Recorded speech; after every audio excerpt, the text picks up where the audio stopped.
Hello, everybody. Nine Nana does again, and again, and again, and again. How's everybody? I just want to tell you, a lot of people are asking, they want to see a video with the lights on outside with my new moose and my 3 little deer. Well, I'll try tonight and see if they turn out. Usually I just see this big white glow type thing. You can't really, it doesn't show too much. I only have my phone on my camera on my phone. Blah. But anyway, we'll try and do that. See how that works out.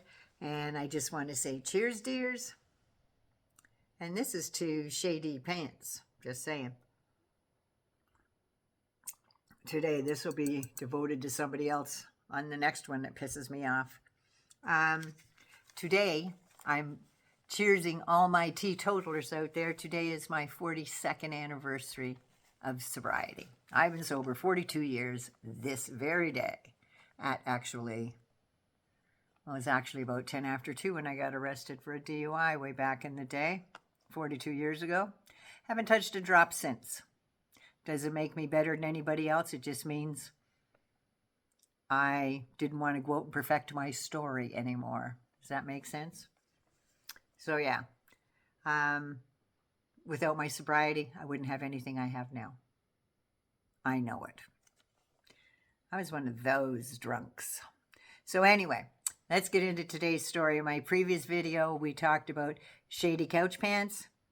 Well, we're going to get back into it. So welcome, welcome, welcome to my newcomers and to my hangers-on. You're the reason why I'm hanging on. Some of your comments and encouragement blow me away. Blow me away. So, like me, love me, share me. Don't forget to subscribe because that's what's getting this channel growing. And let's get into what the actual fuck Shay D Couch Pants. Seriously. He wrote a Twitter, I think it was an excrement because it was on X. He wrote one that said, with all due respect to my Canadian friends. And to me, usually when you start a sentence with all due respect, what you're really saying is, I have no respect for Canada and I only have 2 friends there. The little sleazebag wannabe Pierre Poilievre and that yappy friggin' mean girl Jamil Giovanni, who you went to law school with at Yale. And it would be no skin off my arse if you had stayed in the States with couch pants there.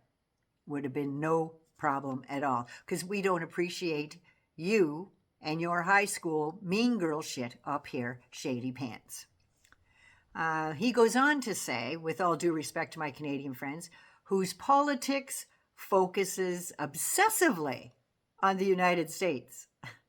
Oh, couch pants. Really? You're delusional. You actually think your country is united right now? We mostly just call you the States up here. Yeah. And did you not notice how many peaceful protesters there were at the Lincoln Memorial in Washington, D.C. on Saturday yesterday? Did you not notice that? You know, if you were a real statesman, that maybe you could have gone down there and tried to unite those folks, but you're not very good with confrontation, are you?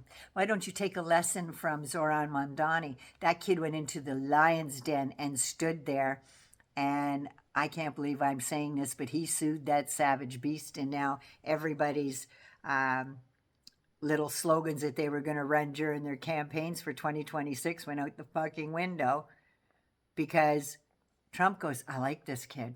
I like him. We're going to work together. I'm going to help him out. I'm going to help New York. What are you going to do now, Elise Stefanik? That was all your talking points. He was a communist. He was this. He was that. He's a jihadist. Well, your boss said no. He's a good guy. I like him. Well, at least for now anyway. But kind of screwed your plans, didn't he?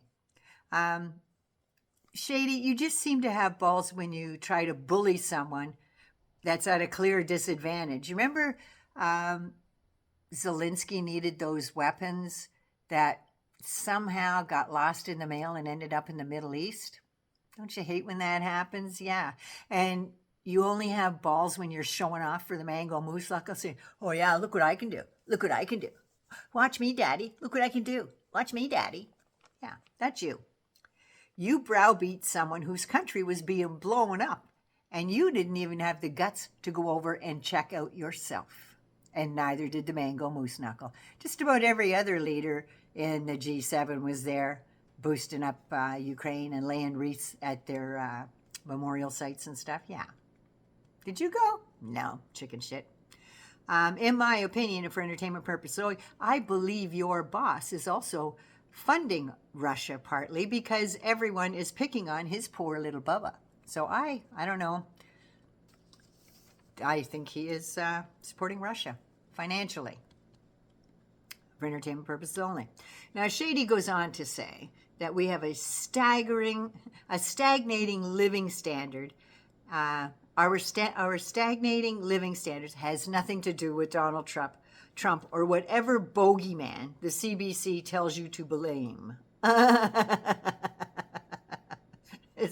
You believe that, don't you? Have you looked at the state of your country in the last 10 months? Seriously, have you looked? Are you paying attention? You were so busy going on vacation every month.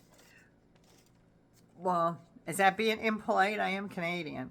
But you took your family on so many vacations on show and tell trips. And I just want to know, did you do that to show your family just how much Americans dislike you and pities your kids? Because that went off well. Just curious what you're telling them as you pass all those protesters with all those signs along the roads telling you, get the hell out and you are not welcome in our town. Do you tell them, no, sweetie, it's not you, it's me? Do you tell them that? Just curious. Now, you say Canada has stagnating living standards. Our living standards are pretty fucking high, buddy. Seriously, the point is we have standards. And we are not willing to lower ours to go down to yours. Just tourism alone, since October, 1.4 million fewer Canadians spent money in the United States, in the States, than last October when Joe Biden was president.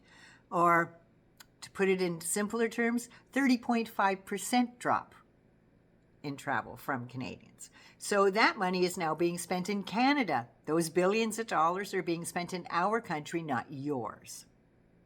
I feel sorry for the rest of the Americans that didn't ask for any of this. Statistics Canada. Canada put the brakes on crossing the border just weeks after the mango moose knuckle tariffed the supreme shit out of the global economies. Did we suffer? Oh, hell yeah, we did. And we're still feeling it. But guess what? You're an asshat if you think that we have a lower living standard. Not happening, buddy. Because now countries from around the world are knocking on our door because of our standards. Canadians are more united than ever, and I think the last time Canada pulled together in recent years was 9/11, when Newfoundland and Nova Scotia took in all those passengers of American-bound flights that on the day that the world stood still. We had your back. And we did right up until the moment the mango moose knuckle said he would cripple us economically and threaten to take Canada and Greenland. Up here, we are savvy enough to believe him when he speaks the first time. When we're threatened the first time, we believe him and we take steps against that.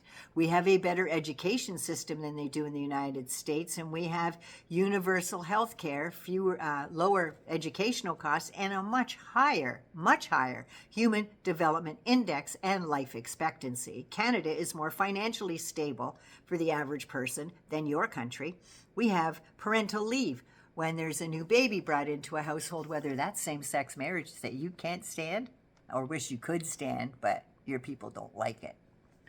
So, yeah. And we have unemployment insurance that gets taken off your paycheck, because if you get fired or laid off, you can collect unemployment because it's a fund that you paid into, something like your Social Security. And it's a safety net like your Social Security. It costs approximately 10% more to live in the States compared to Canada. So you go on to say that our stagnating standard of living has nothing to do with Donald Trump's sweet suffering Jesus. Are you stupid or something? Seriously. When they were giving out brains, Shady, you thought they said trains, so you took a slow one. Just saying. If that's rude, I'm sorry, but I'm not clutching my pearls over it. Of course, it has everything to do with the mango moose knuckle. He fucked up the global economy, for Christ's sake, but mostly your own. Mostly your own. You talk about CBC being a bogeyman, and by the way, a bogey in Canada is snot. Just saying. We say boogeyman. Yeah. Apparently, you think CBC is the Fox equivalent. No. Oh, fuck no. You think most Canadians blindly believe everything from one news source? Like MAGA does? No. No, Shady Pants, we have standards once again. You say the fault lies with our leadership that we elected. Goddamn right we do. And we don't have fault. We are finding things on the up. Swing up here. We take no blame. Oh, I guess we have to take all the blame for Pierre Poilievre. Well, at least a third of the country does in his fucking Trump talking points. Word for word, I might add. His speeches, like his slogans, are all word for word. The MAGA mind virus has infected the Conservative Party of Canada so much that they are getting Mar-a-Lago makeovers. Yep, Pierre Poilievre is the mini Micah got no Johnson or guts, by the way, is the twin. They're twins. I swear to God, they're twins. It's a fucking cult. Get over yourself. So, Shady Couch Pants, do us a favor, won't you? Fuck off, eh? Just saying. Maybe your taco-in-chief will need a little more help pulling back those tariffs that he's scrambling to get rid of because he don't like his numbers. Just saying. We sell beef too, you know. You need some. You know where to come. And we don't allow any frankenfood. So you still get fresh beef. So yeah, maybe he needs a little help pulling back those tariffs that are literally starving the American people and having regulations pulled back so far for his billionaire buddies so they can build those great big giant data centers. You're running out of power. And Texas grid, Jesus, that should start to fail any day now, seeing as winter's starting to roll in. Wouldn't be the first time Texas killed over 200 people because of a snowstorm and a faulty electrical grid. So guess who has high standards of electricity? That's right. Yeah, that would be us. The stagnating living standard country. And Pete Hoekstra, you can take his ass back where it came from too, because all he does is insult Canada at every turn because he's too stupid to understand why we get insulted when Trump and him, by the way, say, why wouldn't you want to be the 51st state? Because we're a sovereign country that worked hard to stay that way and working harder still to make sure that you don't get your way with our clean water, our lake systems, and don't forget, you want that Northwest Passage so much you're not getting it. You're not, because guess what? We just signed a 30-year deal with Greenland for rare earth minerals. That's right. We're partners. That means you're not. No. Maybe a small populated country, but they're with Canada every step of the way. Anyway, 99 loves you. Be good, be safe, and please take care of you first so you can take care of somebody else. J D Pants. There's another song that I could think of you. It's You're an Asshole. That's right. Look it up. It's a song. So anyway, take care of you first. I love you all. Mwah. Love me, like me, share me. And don't forget to subscribe because it's working. Ooh, I did that thumb thing. Anyway, I love you all.